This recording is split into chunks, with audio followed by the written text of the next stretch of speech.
JJ Jinx! Truck Stop Knives!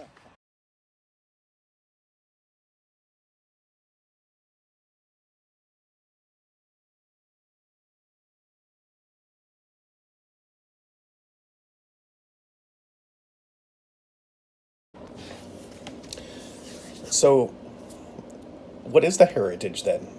Well, I'd like to go straight to the source. Our new government is founded upon exactly the opposite idea. Its foundations are laid, its cornerstone rests, upon the great truth that the Negro is not equal to the white man, that slavery, subordination to the superior race, is his natural and normal condition. This, our new government, is the first in its history based upon this great physical, philosophical, and moral truth. That was spoken by Alexander Stephens, who was the Vice President of the Confederate States of America in 1861 near Atlanta in Georgia. In the momentous step which our state has taken of dissolving its connection with the government, of which we so long formed a part, it is but just that we should declare the prominent reasons which have induced our course. So this is really just a declaration of intent, or like, look, we're explaining to you why we're leaving the Union. And it is this. Our position is thoroughly identified with the institution of slavery, the greatest material interest of the world. So here they're acknowledging slavery is great. We get so much economic benefit from slaves. Its labor supplies the product which constitutes by far the largest and most important portions of commerce of the earth. Basically here they're saying, look, this benefits everybody. We make the best stuff. Well, our slaves do. These products are peculiar to the climate verging on the tropical regions, and by an imperious law of nature, none but the black race can bear exposure to the tropical sun. So they're saying, look, it's not our fault that these black people are just so good at working in the sun. It's in their nature. These products have become necessities of the world, and a blow at slavery is a blow at commerce and civilization. Well, so here they're defending slavery, saying, hey, without it, our entire civilization's gone. It's going to collapse. That blow has been long aimed at the institution and was at the point of reaching its consummation. There is no choice left to us but submission to the mandates of abolition or a dissolution of the Union, whose principles had been subverted to work out our ruin.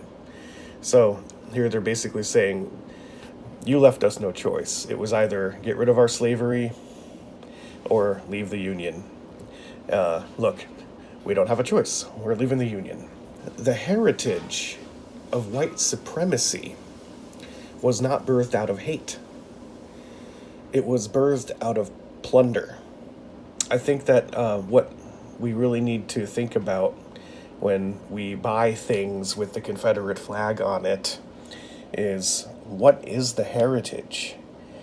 If not hate, then what? This is an article called Myths and Misunderstandings About the Confederate Flag, written in January 2018 by a guy named John Koski, who is a historian at the American Civil War Museum. And he makes a few excellent points here, basically saying it was the battle flag of Robert E. Lee's army of Northern Virginia. Now, battle flags around that time became synonymous with political identity when, specifically at the point when the battle flag of North Virginia was adopted as the national flag of the Confederacy. And so to separate the flag from the nation, it takes a lot of mental gymnastics at this point. They are one and the same. One means the other. Symbols are important. Christianity, for example, the empty cross, the ichthys, the shepherd's cane. You can't separate these symbols from the religions that have adopted them, just as you can't separate flags from the nations that have adopted them. So to say it's heritage, not hate, implies you are doing just that. And yet, people have gotten away with it, and here's how. For decades after the fall of the Confederacy, the flags lived on through the United Confederate Veterans and then later the Sons of Confederate Veterans, where it was flown ubiquitously at Memorial Day services, monument dedications and ceremonies, parades. So it was the Confederate heritage organizations that effectively sort of owned the flag, took it over, and controlled its meaning. It was an appropriation, if you will. Even before this time, even before World War II, there were cracks forming in the foundation of these beliefs, and that manifested itself in people voicing their opinions that the flag stood for disunion and treason, because it does. But something happened after World War II that really sealed it into modern American history as a symbol of hate. And here's why. Here's my argument right here. This is my crux. So we've discussed how you can't separate a symbol from where it's originated. You can adapt it to something else. So how was it adapted? Well, as I just said, first it was more of a traditional, it became a geophysical sort of thing. I'm from the South. The South has this flag. I'm Southern. That's my flag, period. So up until just after World War II, there was this growing battle over the post-Reconstruction South's established racial order, which we call the Jim Crow era, or segregation, and that the Confederate flag resurrected itself right at the moment that was challenged. And here's how. Up until that point, you had the States' Right Party, or the Dixiecrats, and who in 1948 adopted the flag as a symbol of support for segregation. Then came Brown versus the Board of Education, which federally mandated, no, you cannot be segregated, you must desegregate. So then this whole state versus federal thing came back. And my interpretation of this era is that the Confederate flag is now being used as a symbol of resistance to federally mandated integration. Or to put it another way, it was used as a symbol for the purposeful denial of the fundamental civil and human rights of African Americans. The Confederate battle flag has not suffered any kind of change in its meaning. It has always been corrupt. The claims of heritage and states' rights are lies by omission. The heritage was one of racism and slavery. The states' rights was to maintain slavery, as from the passages I read, the primary mechanism of economic power. But the words that were not being used in those passages, which we now use and recognize today, is that it was also a system of human bondage, and it directly benefited, and this is the key point, it directly benefited from those who did not own slaves, because they were complicit. So what do we do about it? Well,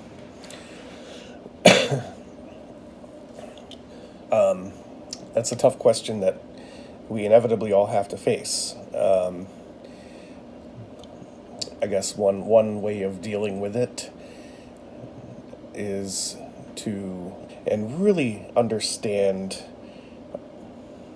that the tendrils of the history of this thing are here today with us, and if you at all feel like it needs to go, you need to be a part of helping to make it go. Because just like I said back then, even as a non-slave owner, you were complicit by not doing anything about it. You have to make the choice, the personal decision to be better.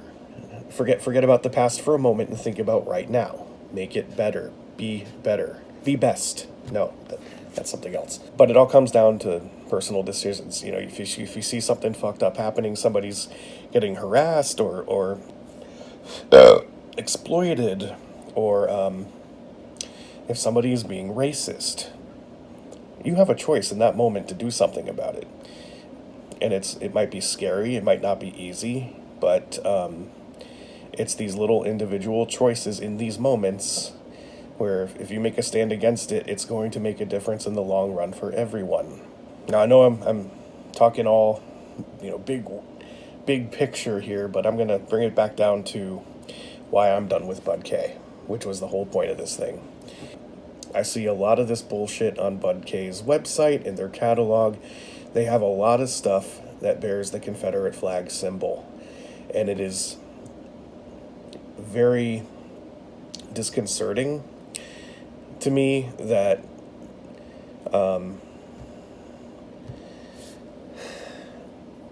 there are so many knives with the Confederate flag on it. There are lots of knives with the American flag on it too, or the Irish flag, or whatever, pick a flag. But why this one? Why the Confederate flag? Or the battle flag of Northern Virginia? It's because there's a market for it. They make them and they sell them because people are buying them. Who's buying them? Well, knife people are buying them. I'm a knife person. I'm a part of the knife community. So people in my community are buying products with a symbol of white supremacy, racism, hatred, so much that even BudK makes it. So I can't do it anymore. What I'm choosing to do to be better is I'm not giving BudK another dollar, not one. Of course, right after I say that, I'm going to be a hypocrite and say, well, except for I am going to continue with the Knife of the Month Club for a couple more months, just to round it out at the 6-month mark, mostly because I've already paid for those months, and anyway, I just want to get it done, get it over with, and then I'm turning my back. Now, there's something else I wanted to talk about. Now, I know I've been harping on this, Confederate flag thing for a long time, and I've been thinking pretty hard about what I want to say and how I want to say it about a specific item that I spotted in a catalog probably about a month ago, and it really took me aback. I showed it to some friends and they were like, wow, that's horrible. That's offensive. Who the fuck even made that? So let me show you what I'm talking about. So it's this knife right here.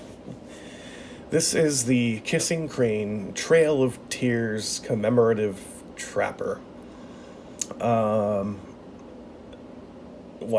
Just let's start down here with this symbol. It's kind of sideways the way the picture is shown, but it shows a Native American on a horse, and he's kind of slumped over, and I guess he's sad.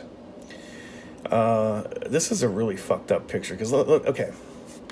Very, very quick history of the Trail of Tears. There were 5 Indian tribes, Native American tribes, living in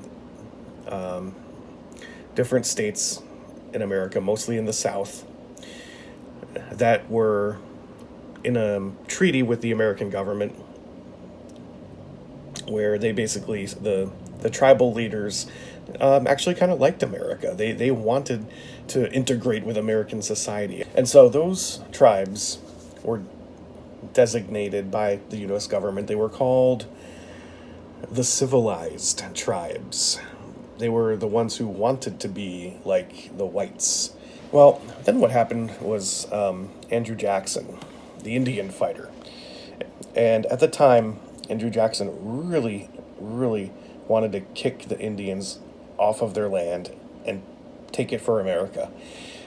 He really wanted to do it badly. At the time, there were people people in his administration who wrote about him saying, like, this is the singular piece of legislation that he will be known for. Like, this is all him, and he owns this. And that was the Indian Removal Act. And here's how it went. So basically, tribe by tribe, the U.S. government brokered a deal and said, look, we'll give you money and we're going to give you land, but you got to vacate. When the Indian Removal Act began, several things happened, and this was a common occurrence for all the tribes in greater or lesser numbers. First of all, a lot of people died. They died from exhaustion, exposure, cholera, smallpox, other diseases.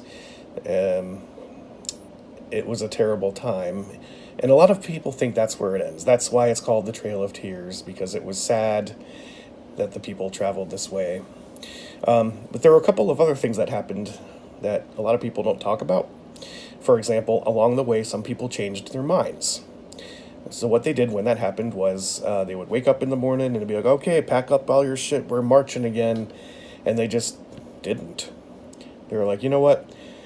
The people in charge of our tribe, they're getting all this money, and I don't remember how much exactly, but it was like so many thousands of dollars, which is translated to today's money, it was like $8 million or something like that.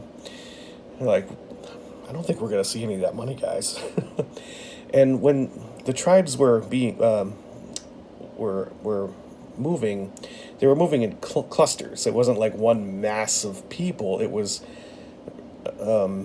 small groups, like families and friends of families at a time. So they would make decisions within their own little, like, I guess, little subgroup. Like, hey, we're out. We're not going anywhere. Fuck this. We're done. We didn't agree to this. They agreed to this for us. We just went along because we didn't think it would be this fucking bad. Here was the response by the U.S. government. You know in the movies how when you have an invading army that marches up to take over a castle, what do?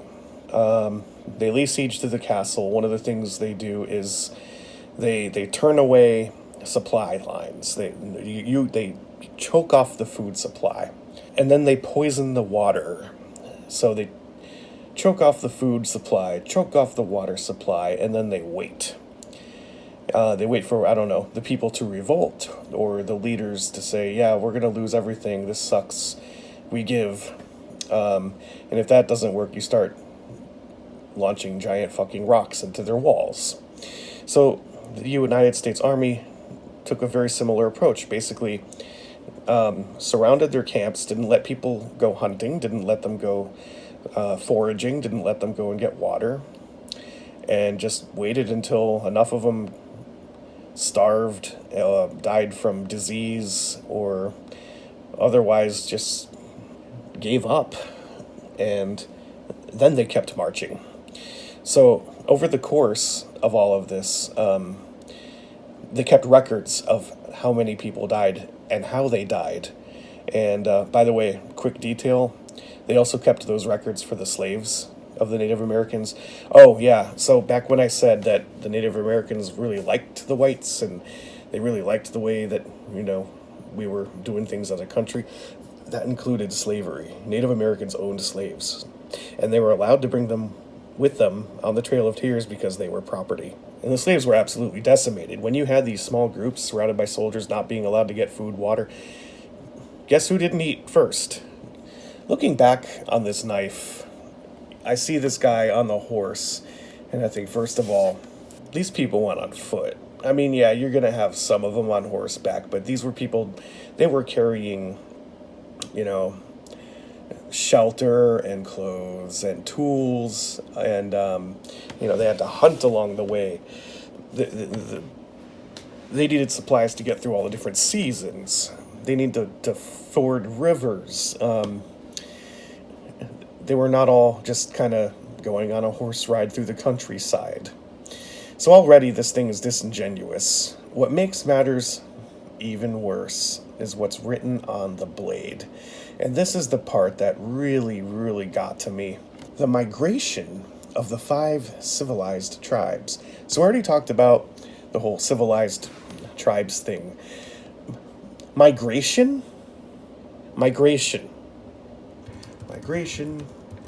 definition. Human migration is the movement of people from one place to another with the intentions of settling permanently or temporarily at a new location or geographic region.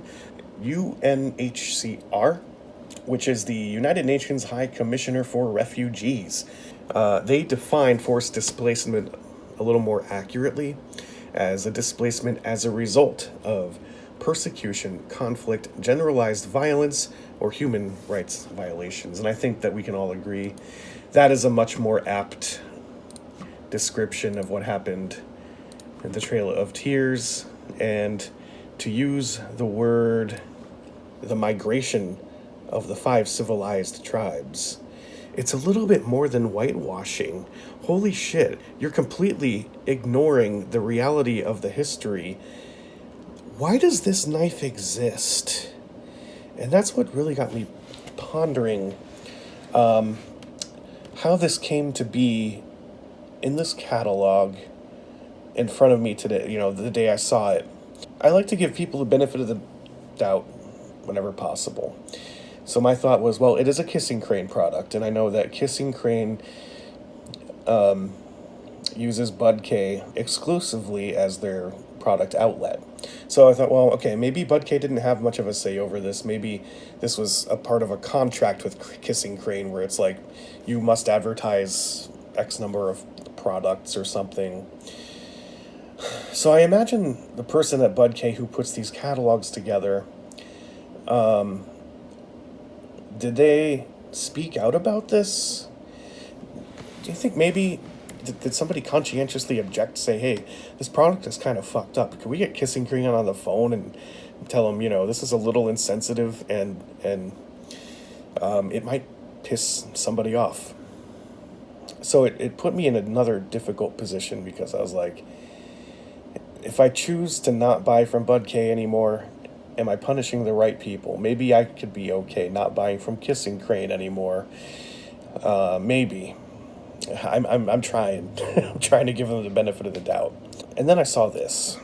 Another complicated history of BudK is the other companies associated with it. There's C.H. Cadell's and Kennesaw Cutlery and a bunch of other ones where it's all BudK. Now, C.H. Cadell, I think, was the... You know what, I don't even know if I want to go into this right now. I don't remember it all.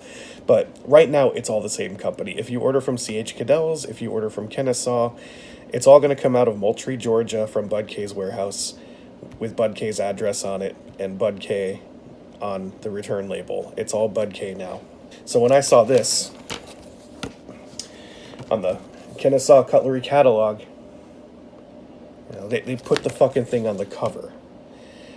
Okay. So all those mental gymnastics that I tried to utilize in order to say, BudK, you're still all right in my book. But you fucked up again. I can't forgive them now. They put it on the cover.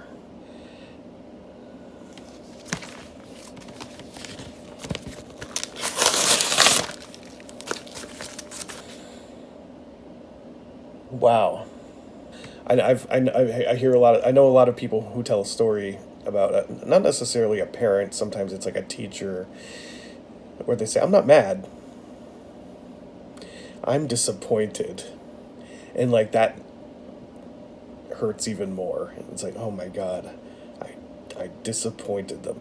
Like that's how I feel with BudK right now. It's like I'm a little mad. But mostly I'm just disappointed that they could fuck up that royally. I mean, between all the Confederate flag, heritage, not hate bullshit, and then I see the Kissing Crane knife, which is offensive on every part of the knife, from the scales to the blades. That is my reason number 3 for why I am done with BudK. I'm trying to be a better person, and this is one of the ways I'm doing that. I cannot support a business that makes stupidly offensive shit like this any longer. BudK, you are dead to me, and fuck you.